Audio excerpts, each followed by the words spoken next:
like a high profile play festival, or like they have a ton of like grad student development grants that you can win and stuff like that. They want to know what you're after. What drives you to write? So you always have to submit an artistic statement with your play so that they can read what you think you do and how that comes out in your writing. Oh. So us having to do that all the time did way more, because I don't submit anymore. That's a full-time job. But the best example I have is my oddly enough, it was a retirement home play, and I just kept writing about, like, because my grandma was in the retirement home, and I never write about anything that's just straight up funny, and I've known that for a long time. Like, I would never like write just funny characters in a nursing home, because you would end up making fun of old people, right? Right. So I just keep writing and writing and writing. It took the whole year, and I finally figured out, like, this whole play was about a girl coming back from New York, and she wrote a letter to her grandmother that she was coming back, and that she was going to dye her hair pink. And we're going to do what we did when I was 14 years old or whatever, right? And so she writes this letter, and the whole play takes place with the grandmother, who's super excited, super proud, and really cranky because she wants everything to be perfect for her daughter to visit, and then, or her granddaughter, and her granddaughter never shows up. And so I've been like sort of writing this thing over and over, and then it hit me. I was like, when I was home on break, I was going to go visit my grandmother, and I told her I was, and I didn't. And for however I blocked that out, for my emotional purposes, I don't know, but it hit me like a ton of bricks. And it just, like, that process is what I know that I do. So I could never sit down and say, I'm going to write a play about a grandmother who's waiting on, I could never do that. I wrote the characters for forever. And so you pull like a story idea from what seems like the ether, and then just kind of work it over until you sort of like find out. That's a really great method to write. So like, it's to discover why you're writing something while you're writing it, I think, is like a really great idea, because it's a good way. I mean, not even just to create something. I think that's a good way to like help yourself heal. I don't know, like help yourself like kind of understand yourself a little bit better. Mm-hmm. So you write. So like that sort of. Is that something that you think the audience, in this case, your grandmother, picks up on? That's terrifying, but also I follow that terrifying feeling a lot of times. Sure. I read a quote that I've used, that I always remind myself, like, and it's a little dramatic, but I still use it. If you're not, if what you're putting on stage is not, wait.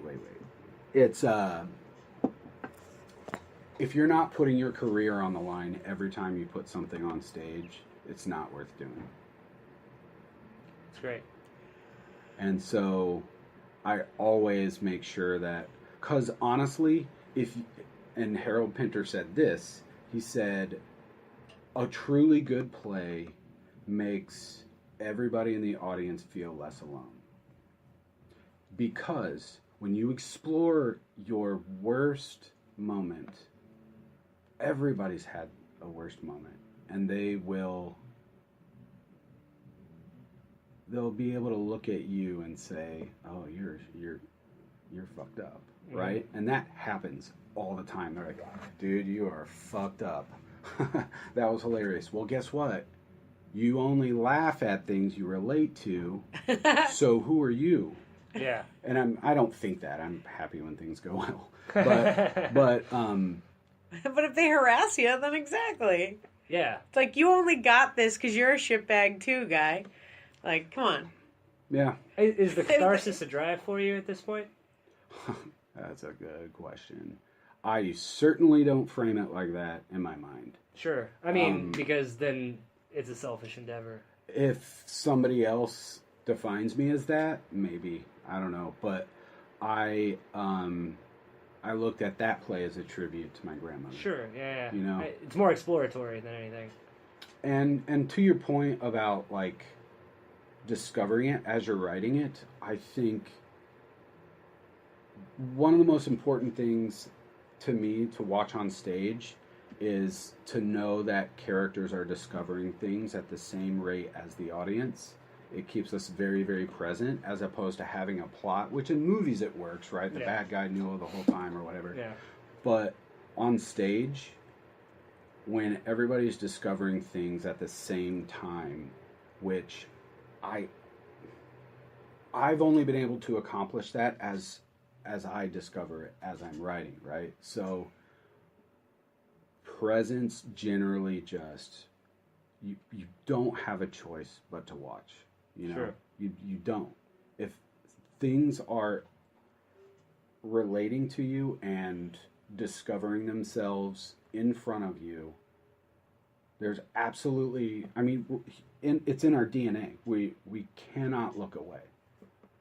But people get in trouble when they want to be really complicated with plot and the writer writing about writing and things like that.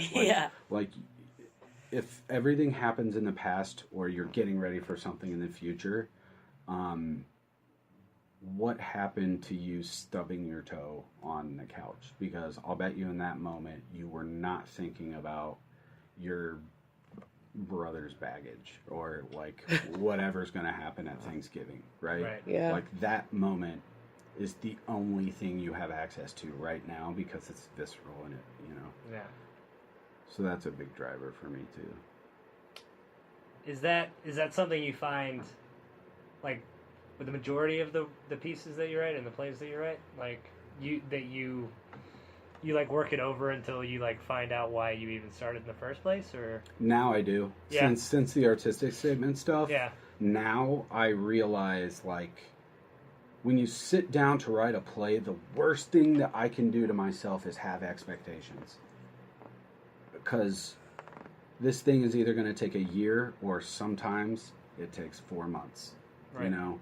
And if I have expectations about that, generally I'm falling into the trap that I think happened at grad school, which is when intrusion has to come on page 10 and you have to have this final decision at the top of the tower where he's proposing to the woman who says no.